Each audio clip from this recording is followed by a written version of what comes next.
So the idea with the review is knock it out, use a resource, block the time. Has anybody done a review from last year so far? Go ahead, Brett. Any takeaways? I think it's easy to forget like the things that felt really good in the moment, but like weren't like they just kind of fell off the radar. So I think it's good to kind of just revisit and remember if there was a lot more going on than you may think. I can't see to the side door anymore. Uncle Mike. God. All right, now I'm extra nervous. If you have a society that says we have birthday weekends and weeks and months, which to me sounds preposterous. You have a birthday, that's why it's called a birthday. But if you'll have all of those celebrations for something like a birthday, right, or a family member, kid, grandkid, something like that, and yet you won't celebrate how you put food on the table for your family, how your business grew, how you grew a team, joined a team, whatever it was, to me that's kind of like the opposite of how life should work. We harp on the drama and the crazy stuff, but we give positive reflection a minimal amount of time. The only thing I want you to take away from here when you do yours is that the year was way better than you thought it was. If your takeaways don't tell you that, the best thing you can tell yourself there is next year's damn sure going to be a better year than last year was, right? But to get there, right, so we review this, we talk about all the good stuff. The reason we transition to the perfect workday after that is because it's the only way really that I've found to identify pitfalls, things that get in your way. My hope is that some of you did write down the perfect day to a point where you're willing to share some of the stuff that went well, but also some challenges. But before we do that, I don't mind being a guinea pig. And I think what I want y'all to know about me is who I am, whether that's like good or flawed, right? Authentic is what I'm shooting for. So it's been about 3 weeks since we had the class.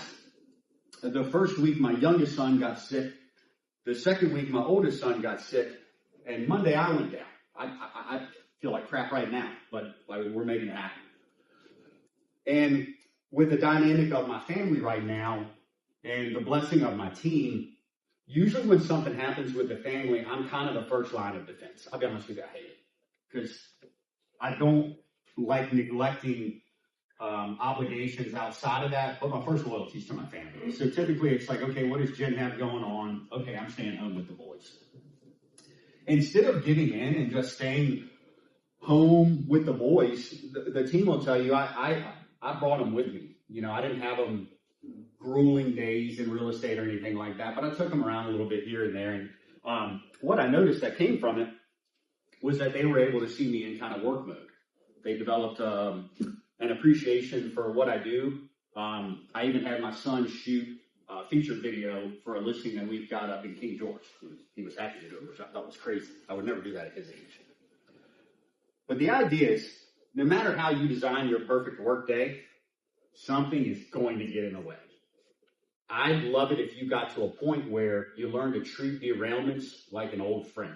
And we've talked about this before. A problem's not a problem when you're like, I was expecting you, and I've seen you before. I know what you're going to do. I know what you're going to say. Today's not the day. I'm ready for you, right? Old problems become familiar friends. So, show of hands. And again, there's no condemnation or any of that kind of crap. But who actually took a stab at the perfect work day? Let's go, Connor. Let's go, Mike. What did you guys, what did the trends look like? I wasn't waking up on time. Getting my head ready for the day. I think that was the biggest challenge I had. Were you able to do anything about it, Connor? To be honest, I didn't do a good enough job to get up myself, so yeah. Do you want to do anything about it? Of course. I hate getting up early, so I'm a hard sell on that, but it's just a necessary evil. Yeah. Right on. Well, today will come in handy then. Mike, what about you? The perfect work day for Mike Shaw. What did that look like? Well, the problem for me today was, you know how I have a hard time stopping and starting because I like to finish. So I got on my treadmill this morning. So, okay, I'm going to walk 45 minutes a day. So I got on there late, but I still walk 45 minutes. And I said, well, that's pretty good. And if I had done that every day for the last couple of years, boy, wouldn't it be a better situation for me? So I may as well do, my wife's got this stepper thing called a max stepper. I don't know what it is. It's like a 14-minute circuit. So I said, okay, well, I did the 45 minutes. It'd be better if I do the 14 on the stepper too. So I started late and added the stepper. So it only made me 40 minutes late and knocked me off of my perfect day already by 7:30 this morning. But I really did a good job on that one thing, which is kind of my Achilles heel and my superpower rolled into one. I like to finish. So I got a listing appointment. Dean laughs at how long I will stay at a listing appointment, but I ain't leaving. So my day on paper is really good. I get knocked off track right at the gate. How do we, like, for me, like, even just getting one of the boys, like, one kid gets up perfectly, it's like the opposite of each other every single day. Like, one wants to sleep in, the next day he'll be out like a champ. Like, even something like fighting with a kid can put me like 15, 20 minutes behind every morning where I'm like, get out of my car, I don't want to have to walk you into school today. How do, like, Mike, you, for example, you've done something good. We're talking exercise for like an hour, you know what I mean? How do you get your day back on track after that, knowing somebody like you still got to do what you got to do? I don't. I think probably I use the triage system better. I aggravate the crap out of everybody around me because, like, all the little stuff, I'll put that in a pile. It might rot by the time I get to it. But, like, I have two people that are hot leads. I smothered both of them before I went into my 9 o'clock meeting, which then aggravated my 9 o'clock meeting because I was late to get there. And then I sat in the truck and knocked those two out of the park because those are the only two I was going to make any money on today. So I do the money making pile first. And I called both people, kissed up to one, and I got a 4 o'clock appointment next Monday. And I'm going to see the other one Friday morning at 10. Those are the two shots I had at setting a listing appointment today. So I just keep the listing appointments on the top of the pile, the buyer appointments at the top of the pile, then everything else I try to let the good stuff bubble to the top. Mike just set us up like champs. Mike's really good at paying attention to his business, but based on what he just said, he might let some job stuff get delegated to somebody else, or it may take temporarily a lower priority than the business stuff. And that's business stuff. We say money makers. Like, you know what's a money maker because typically there's a little bit of discomfort in it. If it's really easy and you can't wait to do it, it's probably not going to make you a lot of money in real estate. It probably is like going to make you feel good, you know, maybe creative or something like that. But in our business, well, in our industry, we have a hard time paying attention to both of these. Show of hands, like, who has a hard time paying attention to their business because it feels like their job gives them so many daily activities to do? I feel the same.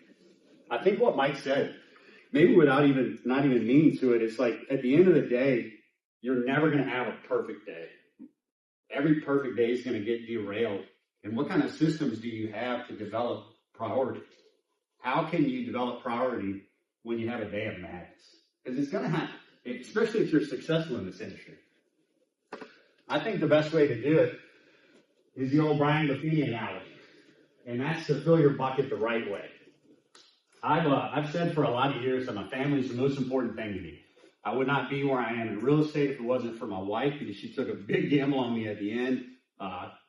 Full disclosure, like, in a pile of debt, partying like a champ all the time, and somehow she still was able to see me for who I would become versus maybe who I was at that time. Although I like to think I'm still that guy. But for me, I gotta live kind of what I preach.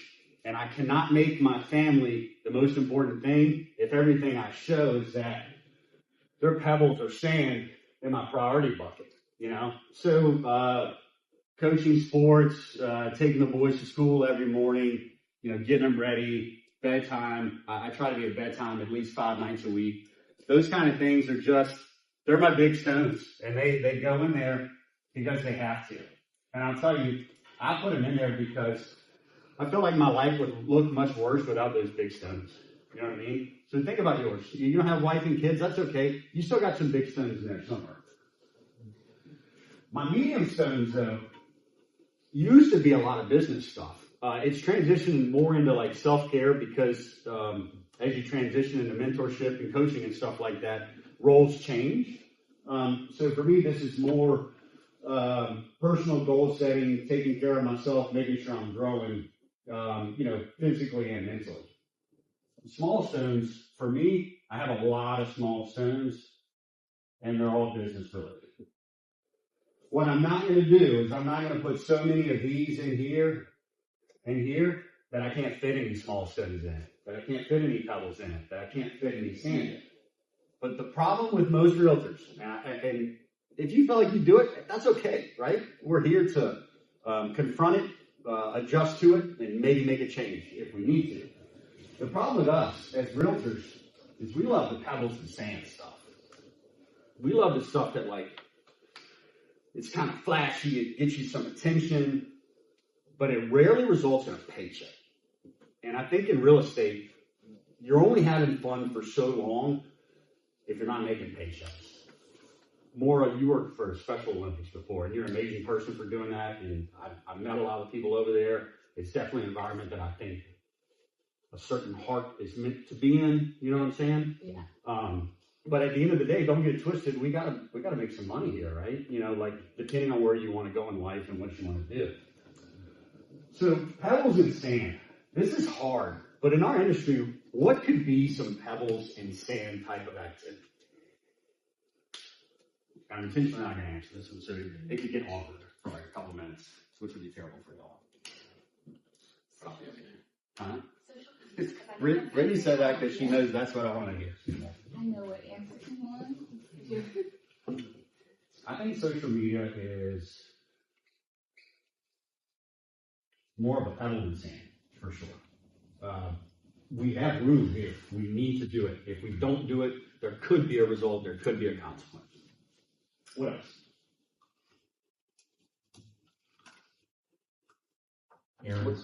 Errands, my man.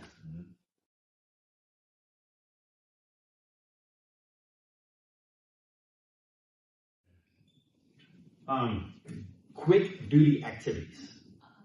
Repeatedly checking emails. Quick duty activities, right? Like going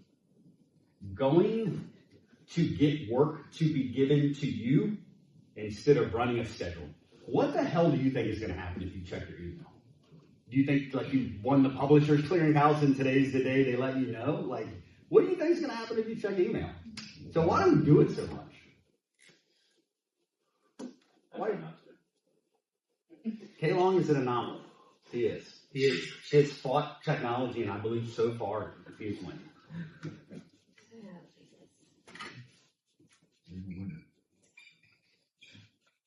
What about passive forms of communication in lieu of more direct forms of communication? I think of that as a sand item. You took a couple of minutes because you didn't want it to take more time. You did it the easiest way possible because you knew how it could feel if you did it the other way possible. But a sand item, like sending an email or a text or something like that, could actually be converted to a small stone item that would take you way, way, way, way further. And that's getting a little bit too far into the weeds with it all. But you guys have got to, guys and gals have got to decide first what your big stones are. And they've got to at some point start going in first. We live a life of talking about what's important to us, not realizing that our actions tell a whole different tale. And today's a testament to it. I don't know what the number was, 260, 270 agents at Hometown or something like that right now. I know which ones have sold houses, which ones haven't, and stuff like that. And in my mind, Hometown used to pack every Wednesday. But it's the same power players every week for the most part. You know what I mean? So maybe for some people out there, not necessarily y'all, but maybe Big Stones is hey, I need to train more in my craft. Training is one of my big stones. Maybe it's This year I went hard in the paint and real estate. Like, for example, Britt's put a ton of hours in this year to build her business. Somehow has still been savvy, spending time with her family. But next year, goals look a little different than they look this year. And that's pretty cool. You know, they should progress. So I'm going to ask you to take a few minutes, let's say like 5 to 7 minutes, and just on raw paper. 1, 2, 3, 4, 5. If you don't get to 5, it's not the end of the world, because remember, this is not the most productive stuff ever. But your bucket should be tied to your perfect work day. And if they're not, what we want to do is we want to look at the trends between the two and figure out how we can take your bucket items and put them in your perfect work day. So take about 5 minutes. Hopefully you got like scratch piece of paper. If you don't, I got you. Tablets are good too. Sorry.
Right, try to get yourself to at least a temporary stopping point. There's definitely something that you can, well, and hopefully will kind of keep going when we break today.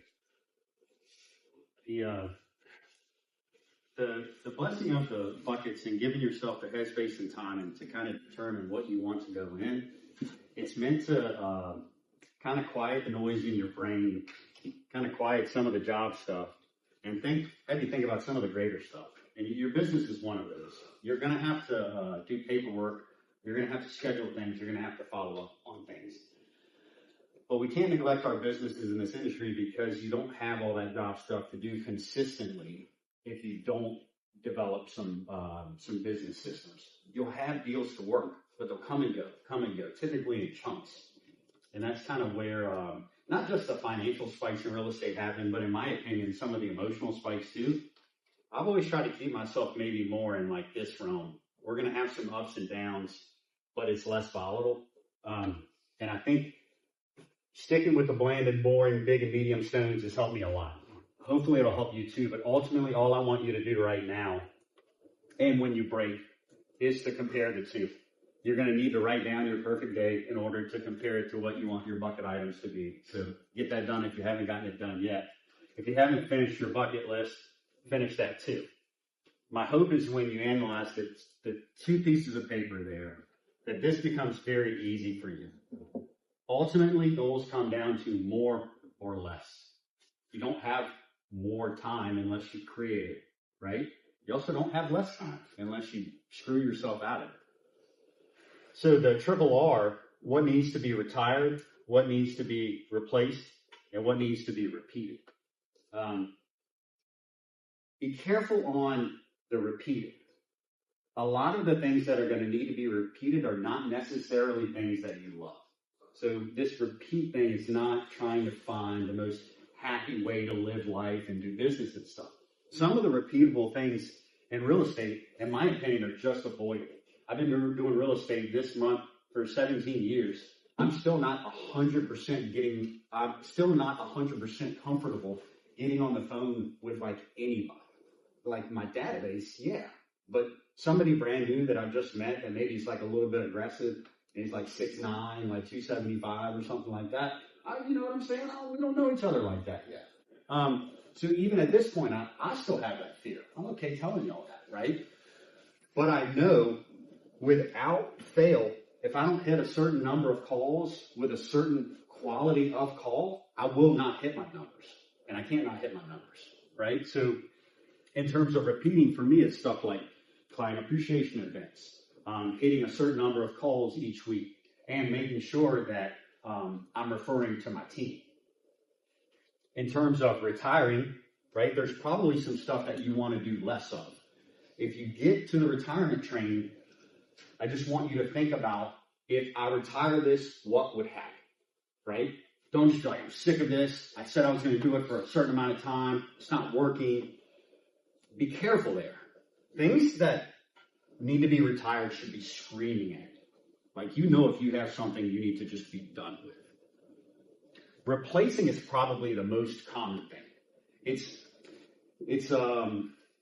I'm sorry I'm not as sharp as I should be. Like, I think this has you taking something that says, okay, I don't like how I'm doing it right now, and I feel like there's another way, but I don't know what that looks like quite yet.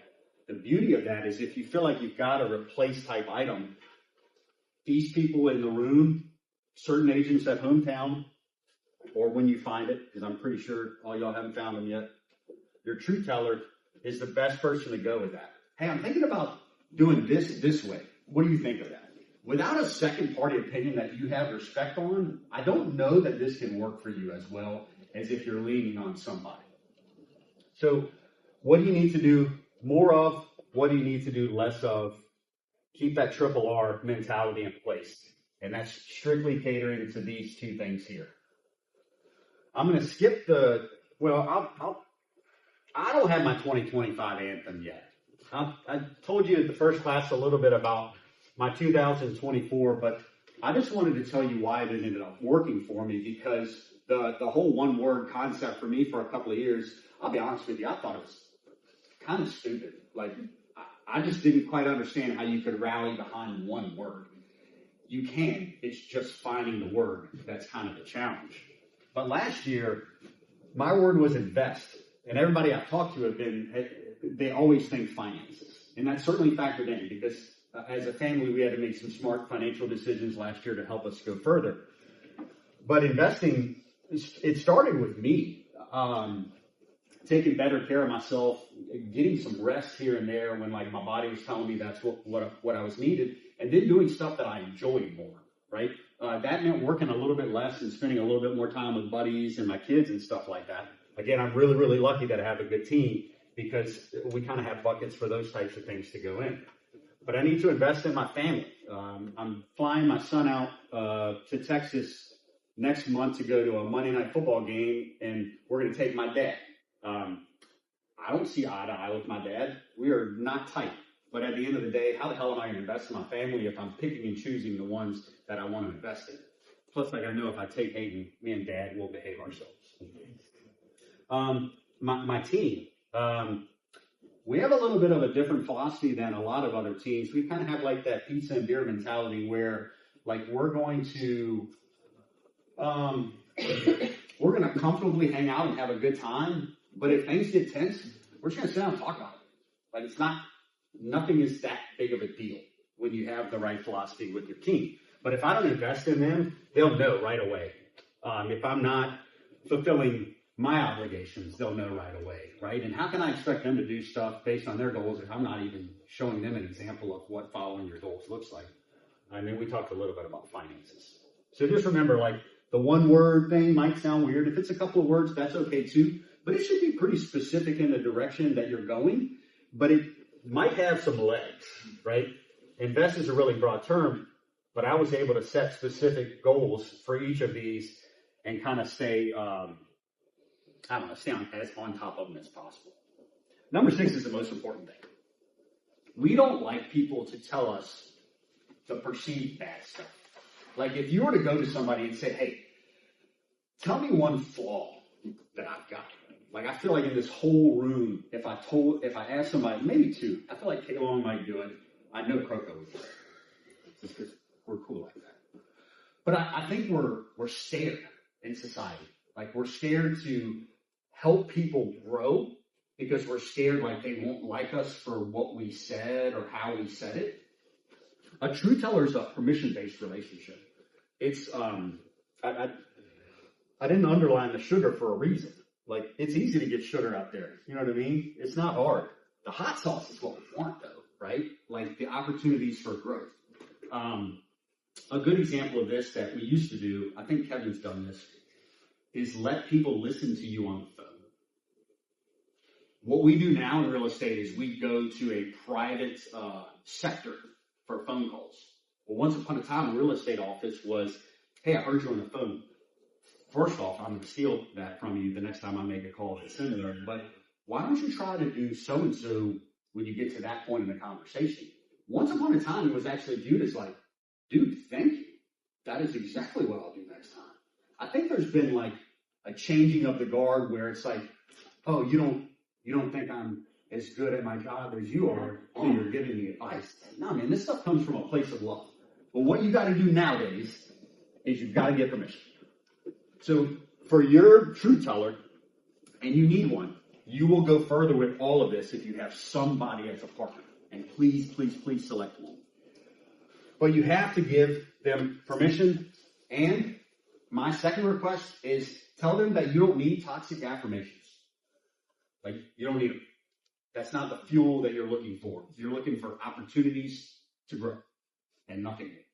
So never mind the, you're amazing, you're so cool, you're this, you're that, you're whatever. Like, let that be a known good because you guys are true tellers for each other. And get down to the real stuff, man. But know that it's okay because you've been given permission and they've given you permission. Does that all make sense? Do you think y'all have trouble finding your true tellers? Sure, hey, who thinks you're going to have trouble? Well, dang. So you guys are having true tellers in like 48 hours or less, pretty much? All right, bobbleheads. We'll see. We'll see. Who is a true teller already? Don't make me so happy. Share true tellers. Croco, who's your true teller? My wife and you. That's a tough crowd. Hard, but I'll take it. Who else? Also, my brother and you. Way to go. Who am I not a true teller? I probably have a lot, but my old boss is one of them. I love that. What did you do before you came over with your dad? I went to Eagle Construction for a little while, and then I was in education for a few years. Love it. Yeah. Well, I think that's cool because they know you, Yeah. right? Yeah. Yeah. And you need authenticity. I just had lunch with my old boss before I came here. What? Doing a lot of truth telling today. I think it's a fun. Okay. Got Ben, obviously, and then Mark, pretty good. So, agreed. My favorite thing about Maura is she's better than I am at and I don't think I'm supposed to say this stuff on the camera, but Maura will give you a shit sandwich and you don't know that that's necessarily what she's feeding. You know what I mean? Cause she'll slide the good stuff in. They're like, wait a minute, this conversation's starting to hurt a little bit, and then it just goes away. You're like, Maura, did you just feed me one of those sandwiches again? It's an art. It's an art. And I think that's what you need out of a true teller. Not somebody that's going to kick your teeth in and stuff like that, but not somebody that's going to hide the middle layer of that sandwich. Because that middle layer is the part that stinks and probably gets smelled a lot better. Jeff, who's yours? Mine's my wife. It's got to be someone that knows you, pretty intimately. And I mean, Larry, you're a cool guy, but I don't get to spend enough time with you. I'm also pretty solid on the true teller designation, Jeff. Although for you, I would do it. I may be reaching my max quota. Who else? My closest friend from college. Y'all are spot on. The closeness and quality of the relationship is everything. So don't go get a yes person. You do not want somebody that's just going to tell you what you want to hear. That's not growth. That's not going to get you anywhere. That's just going to pacify you. And just like me, have you thinking that maybe you're greater than you really are. Most of us are pretty average, just trying to do some above average stuff. You know what I mean? So if you haven't done your review, we're talking, this should be a page or two. It should be kind of a front and back type of thing. Type it up if you want to. You'd be surprised when you hit some tough depths in 2025, how reading that review can really help you understand that you're in the right season or you're right where you need to be. After you do your review, make sure that you've got your version of the perfect workday. If you haven't done that until now and you do it after this, give me a call sometime between now and the end of the year. Because remember, with all of this stuff, you don't want to be coming out January 1 like this is the introduction. You want to come out January 1 with some comfort and some familiarity so that you feel proactive to just go to work, but with some intention that you set. Not me, not hometown, not your families, right? You kind of set those. But if you don't have a true teller, you're going to miss the boat. And if you don't do this in the order that we've got it laid out, I don't know that it works out the same way either. What questions you guys? All right, you did it. That's 35 minutes, baby. Not a new record, but close enough. I'm happy to hang out for another 20, 30 minutes. If anybody wants anything one-on-one about goal setting, if you have anything that you didn't feel comfortable talking about in front of the whole group, I get it. I'm happy to post up with you for a few minutes. But please, y'all, please take goal setting seriously. It breaks my heart that we'll come to a class at Hometown about perceived changes in commissions, but we won't come to a class about goal setting. With goals, you don't need to worry too much about the changes in commissions and stuff like that. My team will tell you I've given less than 0 craps about any of the commission stuff, and we'll end up having a much better year this year than we did last year. So I'm not special. I'm not smart. Most of y'all are probably better than me. Don't focus on the wrong stuff. Focus on the right stuff, and usually the right stuff. It's not mainstream. It's not sexy. It's not all that stuff, but it's where you can get to your top of the mountain if you use it. Sound good? Deuces. Thanks, Larry. Thank you, Derek. Appreciate it.